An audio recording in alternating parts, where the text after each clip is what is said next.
ठीक है बच्चों, तो हम पढ़ रहे थे ईथर्स, ठीक है। और मैंने तुम्हें बोला था कि ईथर्स की जो प्रिपरेशन है उसके लिए हम पहला मेथड यूज़ करेंगे डिहाइड्रेशन ऑफ अल्कोहल्स, ठीक है। अगर आपने जैसे कोई अल्कोहल लिया, सपोज हमने लिया CH3 CH2OH, ठीक है।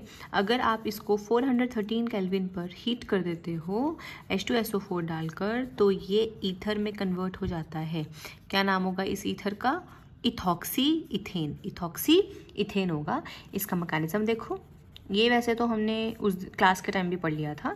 क्या होता है मैकेनिज्म में कि सबसे पहला स्टेप होता है प्रोटोनेशन ऑफ अल्कोहल। जो अल्कोहल है उसका लोन पेयर इस हाइड्रोजन पे अटैक करेगा और ये प्रोटोनेट हो जाएगा, बन गया। अब पर ऑक्सीजन की कितनी बॉन्ड हो गई? 3 बॉन्ड हो गई, तो ऑक्सीजन पे पॉजिटिव चार्ज आ गया। अब ऑक्सीजन को मतलब इसको जाना है, अगर मान लो ये यहाँ से निकल के चला जाता ना, तो इस कार्बन में पॉजिटिव चार्ज आ जाता, इस पॉजिटिव को बैलेंस करने के लिए साथ वाला हाइड्रोजन छोड़ के चला जाता, एल्कीन बन जाती। पर अभी ऐसा नहीं होगा। जब ये जाएगा ना, जिस टाइम ये ग्रुप जा रहा होगा उस टाइम इसके ऊपर जो और भी तो इथेनॉल प्रेजेंट है सोल्यूशन में, दूसरा इथेनॉल का जो लोन पेयर है वह इसके ऊपर अटैक करेगा, तब ये जाएगा। अब जब ये जाएगा, ठीक है, तो अब क्या होगा? ये तो निकल गया, OH2 वाटर निकल गया। अब ये इस ऑक्सीजन से इसके साथ जुड़ गया, पर इस ऑक्सीजन की कितनी बॉन्ड हो गई? पहले एक इसके साथ, एक इसके साथ, एक इसके साथ हो गई, ठीक है, 3 बॉन्ड हो गई। तो 3 बॉन्ड हो गई तो दोबारा पॉजिटिव चार्ज आ गया। इसको बैलेंस करने के लिए, अब इस पॉजिटिव चार्ज को बैलेंस करने के लिए क्या होगा कि ये वाला जो हाइड्रोजन है ना, सबसे छोटा ग्रुप यहाँ पे हाइड्रोजन ही है, हाइड्रोजन निकलकर अपना इलेक्ट्रॉन इसको देकर निकलकर चला जाएगा, -H पॉजिटिव हो जाएगा और आपका ईथर बन जाएगा। तो this is the mechanism of dehydration of alkenes के डिहाइड्रेशन का ये मैकेनिज्म है। नेक्स्ट जो हम यहाँ पर प्रिपरेशन करते हैं ईथर्स की, वो विलियमसन सिंथेसिस है।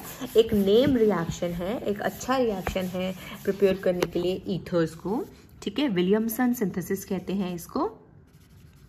इसके अंदर हम क्या करते हैं, हम लेते हैं, जैसे अगर हमारे पास कोई अल्कोहल है, मान लो ROH है, अगर आप इसमें सोडियम मेटल डाल दोगे तो आप जानते हो ये RONA बन जाएगा। तो ये जो बनते हैं इनको कहा जाता है सोडियम एल्कोक्साइड। ये एल्केन था और ऑक्साइड, सोडियम एल्कोक्साइड इसको नाम दिया। जैसे नाम देते हैं सोडियम क्लोराइड, सोडियम फ्लोराइड, तो ये सोडियम और ये एल्कोक्साइड हो गया इसका नाम। तो हम इसमें विलियमसन सिंथेसिस में एक लेते हैं RX एल्काइल हैलाइड प्लस लेते हैं alkoxide, RX plus RONA, RX plus RONA, ये नेगेटिवली चार्ज होगा, ये पॉजिटिव चार्ज होगा। तो क्या होगा? NaX बन जाएगा, NaX बन जाएगा, ROR बन जाएगा, प्लस NaX बन जाएगा। तो आपके ईथर्स बनकर आ जाएंगे। और आप यहाँ पर बड़े ही बेहतरीन तरीके से ये जो R है इसको चैनलाइज कर अलग अलग तरह के ईथर्स बना सकते हो। जैसे कौन सा आप R लोगे वैसा आपका ईथर बन जाएगा। मतलब ये दोनों R सेम नहीं होना जरूरी, एक R और एक R' हो सकता है, ठीक है। एक R हो सकता है और एक R' हो सकता है, मतलब कोई भी एल्केन हो सकता है। पर इस पे बड़े इंटरेस्टिंग क्वेश्चन बनता है, कैसे? आपको ध्यान रखना है कि जो भी आपका ये जो एल्काइल हैलाइड है ना, एल्काइल हैलाइड हमेशा प्राइमरी लिया जाए, यानी 1 डिग्री लिया जाए। एल्काइल हैलाइड हमेशा कैसा लिया जाए? प्राइमरी लिया जाए, यानी 1 डिग्री लिया जाए। और ये लिया जाए टर्शरी, मतलब ये मैं कब कह रही हूँ, जैसे मान लो ये जो बनकर आ रहा है, ईथर जो बन के आ रहा है, एक तरफ 3 डिग्री ग्रुप है और एक तरफ 1 डिग्री ग्रुप है, तो क्योंकि ऐसा क्वेश्चन आता है, वो 1 डिग्री और 3 डिग्री को कंपेयर करता है, देखता है कि बच्चे को पता है कि नहीं पता। तो जब 1 डिग्री और 3 डिग्री पर क्वेश्चन आएगा तो आप हमेशा एल्काइल हैलाइड 1 डिग्री लोगे और एल्कोक्साइड हमेशा 3 डिग्री लोगे। फॉर एग्जाम्पल, जैसे हमने यहाँ पर लिया CH3C CH3ONA, ठीक है, प्लस हमने लिया CH3Br, क्या प्रोडक्ट बनकर आएगा? NaBr, है ना, NaBr, और ये इसके साथ जाकर जुड़ जाएगा, इस O के साथ ये CH3 जुड़ जाएगा। तो हमने एक 3 डिग्री एक तरफ है और एक तरफ कैसा ग्रुप है? 1 डिग्री है, हमने ये प्रोडक्ट बनाया है। पर अगर ऐसा होता कि एक तरफ तो आपका मतलब ये जो उल्टा ले लेते, ये 3 डिग्री वाला इसके साथ ले लेते और इसको इसके साथ ले लेते, तो क्या होता पता है? तो instead of substitution elimination reaction हो जाता, एलिमिनेशन रिएक्शन हो जाता। फॉर एग्जाम्पल, मैं ये कह रही हूँ कि ये वाला जो ग्रुप है टर्शरी, CH3 और मैंने इसके साथ ले लिया Br, ठीक है, और ये ले लिया CH3ONA ले लिया। तब जो प्रोडक्ट आएगा ना मेजर, ये एक स्ट्रॉन्ग बेस है, एल्कोक्साइड एक स्ट्रॉन्ग बेस है। यहाँ पर एल्कोक्साइड जो है वह ये जो अनायन है ये बेस का काम नहीं करता, क्योंकि इस पर इंडक्टिव इफेक्ट की वजह से ये अनस्टेबल है, ठीक है, ये सब्स्टिट्यूशन प्रेफर करता है। पर यहाँ पे क्या होता है, ये एक स्ट्रॉन्ग बेस है, वो क्या करता है, जाकर इसका हाइड्रोजन एक्सट्रैक्ट कर लेता है। जब इस ग्रुप का हाइड्रोजन एक्सट्रैक्ट होता है तो Br निकल कर चला जाता है और यहाँ पे एल्कीन बन जाती है, डबल बॉन्ड आ जाती है। ये CH3 रह गया, और मतलब इनमें से किसी भी एक हाइड्रोजन निकल कर चला जाएगा और एल्कीन बन जाएगी। Instead of the formation of जो हमारे एल्केन है, ये ईथर है, एल्कीन बन जाती है। तो अगर 1 डिग्री और 3 डिग्री का कंपैरिजन पूछेगा तो 1 डिग्री आप एल्काइल हैलाइड को रखोगे, RX हमेशा 1 डिग्री रखोगे, और जो बेस है बेस को आप 3 डिग्री रखोगे, क्योंकि अगर 1 डिग्री हो जाता है बेस तो वो एक स्ट्रॉन्ग बेस का काम करता है, वो प्रोटॉन को एक्सट्रैक्ट कर लेता है, एलिमिनेशन करवा देता है instead of formation of ether, ठीक है। तो ये हुई आपकी सेकेंड प्रिपरेशन, विलियमसन सिंथेसिस। इसमें प्रोडक्ट लिखते टाइम ये बात ध्यान रखनी है, प्रोडक्ट बनाने को आता है, इसमें आपको प्रोडक्ट बनाने को बोलेगा और उल्टा सीधा करके बोल देगा, ठीक है।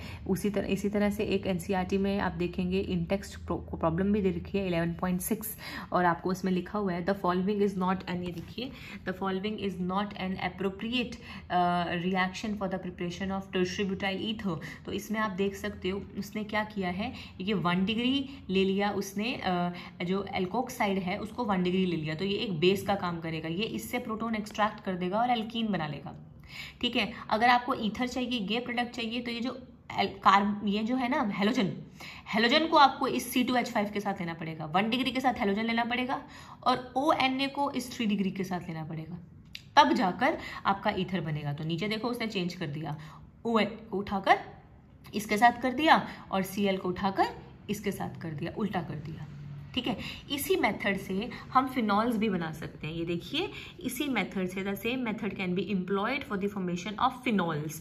बट आप ध्यान रखिएगा कि जो एल्कोक्साइड वाला जो पार्ट है इसके अंदर, एल्कोक्साइड वाला जो पार्ट है वो बस फिनोल पे ही होगा, वो हमेशा फिनॉल पर ही होगा, क्योंकि O जिसके साथ जुड़ा हुआ है ना, क्योंकि क्या है बेसिकली, अगर मैंने एल्काइल के साथ O ले लिया तो वहां से टूटेगा नहीं, रेजोनेंस में रहेगा, Cl यहाँ रेजोनेंस में रहेगा तो टूटेगा नहीं, तो O आप लोगे ताकि RO वाला जो पार्ट है वो आपको एज इट इज मिल जाए बेंजीन के साथ, क्योंकि O इसके साथ रेजोनेंस में है ना, तो ONA इसके ऊपर रहेगा, एल्कोक्साइड प्लस RX करोगे तब जाके आपको फिनॉल के ऊपर ईथर मिल जाएगा।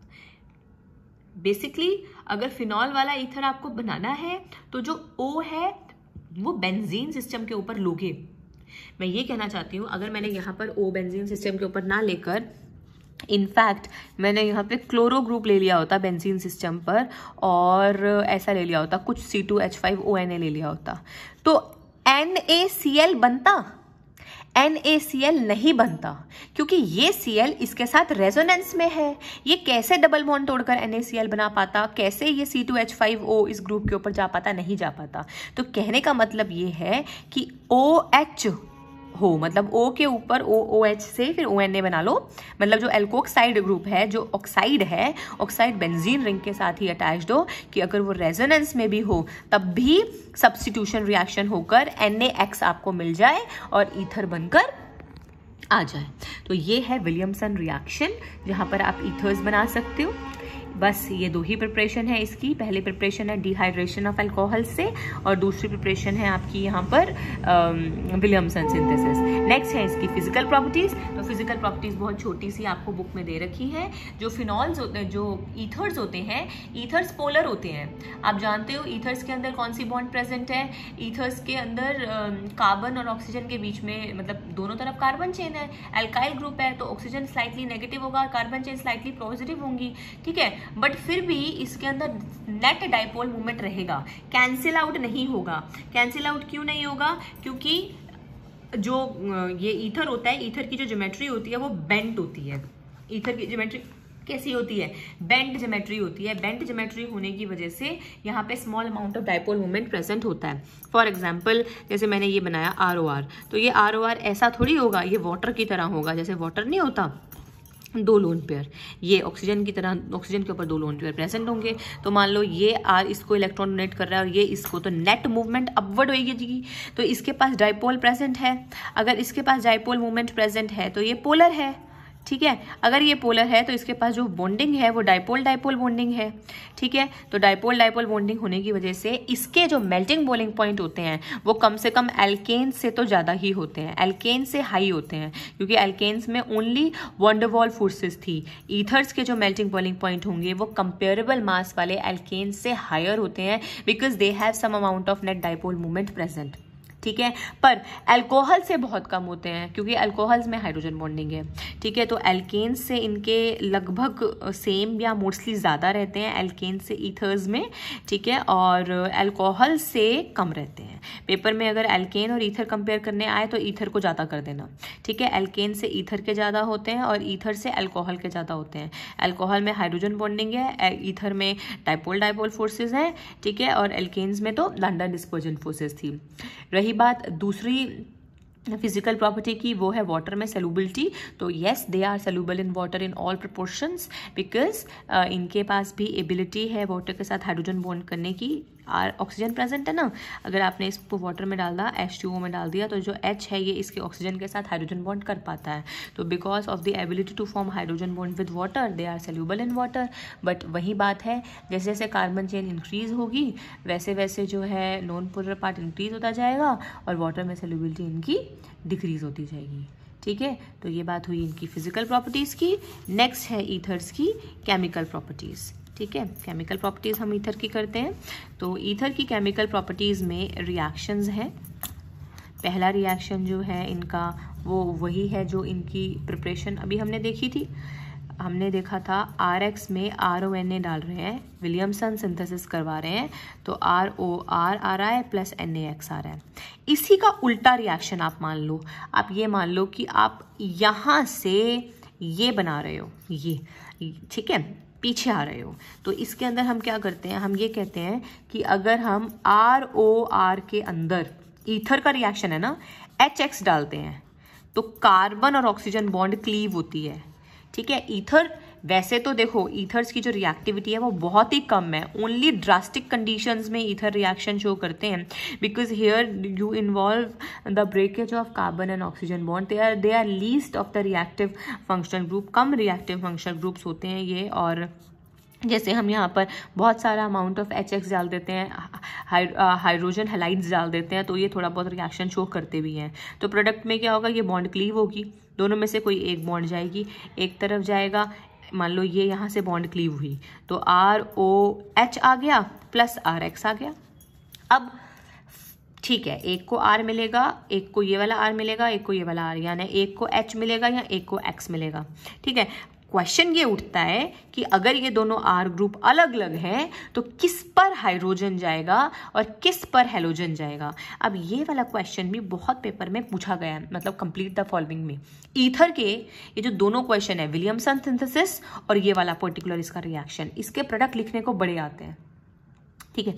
तो क्या होता है इसके अंदर, मान लो ये दोनों अलग अलग R है, ठीक है, एक R है और एक R डैश है, प्लस आपने HX किया, ठीक है। तो एक के साथ बनेगा R डैश, मान लो यहाँ से क्लीव हुई बॉन्ड ROH आ जाएगा और RX आ जाएगा।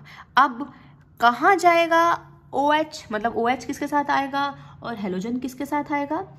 तो अगर आपको ये बात याद रखनी है तो ये याद रखिए कि जो आपका यहाँ पर इन दोनों में से जो आपका 3 डिग्री होगा, जैसे मान लो ये वाला 3 डिग्री है, ठीक है, तो जो 3 डिग्री होगा ना वो लेगा हेलाइड, 3 डिग्री हेलाइड बनकर आएगी और 1 डिग्री बनकर आएगा अल्कोहल।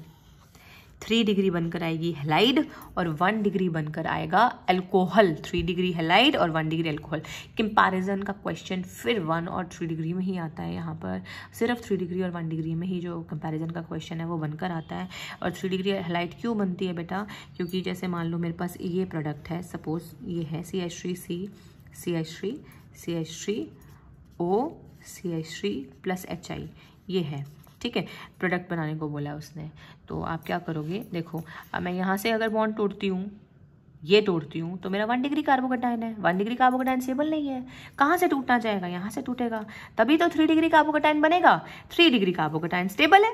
अब अगर ये पॉजिटिव चार्ज है तो इसमें इन दोनों में कौन सा जुड़ेगा, नेगेटिव चार्ज जुड़ेगा। नेगेटिव चार्ज कौन सा, आयोडीन है, आयोडीन जुड़ेगा।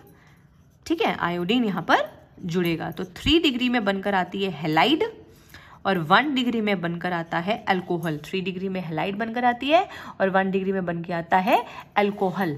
ये याद रखिएगा, यहाँ पे जो प्रोडक्ट है 3 डिग्री में हैलाइड है और 1 डिग्री में अल्कोहल है। कभी कभी ऐसा हो जाता है कि दोनों तरफ 1 डिग्री होते हैं, दोनों तरफ 1 डिग्री होते हैं, तब यहाँ पर SN2 मैकेनिज्म नहीं होकर SN1 मैकेनिज्म, SN1 नहीं होकर SN2 होता है। तो अगर दोनों तरफ एल्काइल ग्रुप 1 डिग्री प्रेजेंट है, जैसे मान लो CH3 CH2 CH2 O CH3 plus HI है, ऐसा दिया हुआ है, इस केस में दोनों तरफ भी 1 डिग्री है। तो अगर तो 3 डिग्री होता तो 3 डिग्री के पास हैलाइड चला जाता, पर अब दोनों तरफ 1 डिग्री है तो हैलाइड किसके पास जाएगा, तो हैलाइड जाएगा लेस हिंड्रेंस वाली साइड पे। ठीक है, जो छोटे वाला ग्रुप होगा वहां पर आप हैलाइड लगाओगे। बिल्कुल रट लो इन प्रोडक्ट्स को कि ऐसा होगा, ये OH आ जाएगा। ठीक है, और हैलाइड किसके ऊपर आएगा, हैलाइड आएगा छोटे वाले पे, हैलाइड आएगा छोटे वाले पे, दोनों में से जो छोटा होगा उसके ऊपर हैलाइड आएगा। ठीक है, तो ये हुआ एक और प्रोडक्ट। ठीक, अच्छा, अब इसी के अंदर क्या हो, मान लो आपको बेंजीन रिंग के ऊपर दे देता है। ठीक है, यही वाली जो चीज़ है वो बेंजीन रिंग के ऊपर देता है। सपोज आपको ये बनाकर दे दिया उसने, OR प्लस HX दे दिया। अब क्या होगा, अब बेंजीन कभी भी यहां से नहीं तोड़ोगे आप, तो यहां तो कोई डाउट ही नहीं है, ये जो O नेगेटिव टूटेगा, R पॉजिटिव टूटेगा, R पॉजिटिव के साथ X आएगा, RX आएगा, और बेंजीन का हमेशा आपको फिनोल मिलेगा। ठीक है ना, यहां से नहीं टूटेगा, क्लीवेज होनी है ना C और O की बॉन्ड की, तो वो बेंजीन वाली बॉन्ड की क्लीवेज यहाँ पे नहीं होगी। ठीक है, तो फिनोल मिलेगा प्लस एल्काइल हैलाइड जो है R के साथ आपका आ जाएगा। यहाँ पे अगर आप HX की रिएक्टिविटी कंपेयर करते हो, जैसे hydrogen iodide HBr HCl HF है, तो सबसे ज़्यादा रिएक्टिव यहाँ पे कौन होगा, सबसे ज़्यादा रिएक्टिव वो होगा जिसकी बॉन्ड को क्लीव करना सबसे आसान है।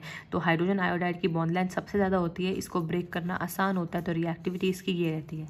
सबसे ज़्यादा हाइड्रोजन आयोडाइड इसमें रिएक्टिव है, फिर HBr है, फिर HCl इसमें रिएक्टिव रहता है। तो ये हुए आपके ईथर के रिएक्शन। ठीक है, अब हम देख लेते हैं रिएक्शन किसके, जब ये बेंजीन सब्स्टिट्यूटेड जो ईथर होते हैं उसके रिएक्शन। अगर हमारे पास ऐसा कुछ है, ठीक है, एल्कोक्सी बेंजीन है, जैसे एक लगा हुआ होगा ये, तो मिथॉक्सी बेंजीन हो जाएगा, 2 लगे होंगे तो इथोक्सी बेंजीन हो जाएगा। तो जो भी है एल्कोक्सी बेंजीन है इनकी रिएक्टिविटी। तो ये कैसा, ये इलेक्ट्रॉन डोनेटिंग ग्रुप है, तो जब आप इसका रेजोनेंस बनाते हो तो दोबारा ऑर्थो और पैरा पोजीशन पर नेगेटिव चार्ज आता है। तो ये एक इलेक्ट्रॉन लविंग ग्रुप है, तो ये इलेक्ट्रोफिलिक सब्स्टिट्यूशन रिएक्शंस देता है, इलेक्ट्रोफिलिक सब्स्टिट्यूशन रिएक्शंस देता है। कौन कौन से इलेक्ट्रोफिलिक सब्स्टिट्यूशन रिएक्शंस थे भाई, इलेक्ट्रोफिलिक सब्स्टिट्यूशन रिएक्शन कौन कौन से थे, वही वाले सारे, कौन कौन, एल्काइलेशन, एसाइलेशन, हेलोजिनेशन, सल्फोनेशन और नाइट्रेशन। ठीक है, तो ये पांचों रिएक्शंस ईथर देते हैं, और विदाउट इसमें कोई मतलब कोई बहुत ज़्यादा एक्टिव ग्रुप ये नहीं है। जैसे नॉर्मल रिएक्शंस ये देते थे वैसे ये देंगे। जैसे मान लो अगर आपको हेलोजिनेशन करवाना है ईथर का, ये ले लिया मैंने, इसमें ब्रोमीन वाटर डाला in presence of some acid, ठीक है, या कोई मीडियम ले लिया, तो आपको ऑर्थो और पैरा प्रोडक्ट पर ब्रोमीन मिलकर आ जाएगा। ठीक है, ऑर्थो पे मिल जाएगा और पैरा पे मिल जाएगा ब्रोमीन। ठीक है, अगर आपने ऑर्थो वाला माइनर होगा और पैरा वाला मेजर होगा। अगर आपने यहाँ पे फिडलक्राफ्ट एल्काइलेशन करवाया है, ठीक है, एल्काइलेशन कराने के लिए आप क्या लोगे, RX लोगे, एनहाइड्रस AlCl3 प्रेजेंस में, R जो भी लोगे वो ऑर्थो पर और पैरा पर मिलकर आपको आ जाएगा। पैरा पर मेजर होगा और ऑर्थो पोजीशन पर माइनर होगा। ठीक है, अगर आप इसका कौन सा रिएक्शन करवाओ, एसाइलेशन करवाओगे, ठीक है, एसाइलेशन करवाओगे, फिडलक्राफ्ट अगेन CH3COCl लोगे या RCOCl, R लोगी तो वो जनरल हो जाएगा, मैं CH3COCl लिख रही हूँ, एनहाइड्रस AlCl3 की प्रेजेंस में। ठीक है, तो भी क्या होगा, जो आपकी ऑर्थो और पैरा पोजीशन है, ठीक है, ऑर्थो और पैरा पोजीशन पे C double bond O CH3 group लगकर आपको मिल जाएगा। ऑर्थो और पैरा पोजीशन पर C double bond O CH3 group आपको मिल जाएगा। अगर आप इसका नाइट्रेशन करवाओगे तो concentrated nitric acid plus concentrated sulphuric acid लेते हैं, तो आपको क्या होता है, नाइट्रो ग्रुप मिल जाता है ऑर्थो पोजीशन पर और नाइट्रो ग्रुप आपको मिल जाता है पैरा पोजीशन पर। सिमिलरली, ठीक है, पैरा और ऑर्थो। सिमिलरली अगर मैं इसका सल्फोनेशन करवाती हूँ, सिर्फ कंसनट्रेटेड H2SO4 लेती हूँ, तो आपको ऑर्थो और पैरा पोजीशन पर सल्फोनिक एसिड SO3H ग्रुप मिल जाता है। तो ये सारे रिएक्शंस आपके ईथर देता है, ठीक है, सभी तरह के इलेक्ट्रोफिलिक सब्स्टिट्यूशन रिएक्शंस ईथर देगा। तो इसी के साथ आपका ये चैप्टर खत्म होता है। NCERT के कुछ क्वेश्चंस यहाँ पर दिए हुए हैं, तो ये देख लेते हैं एक बार। क्वेश्चन देखो, जैसे कि है 11.2,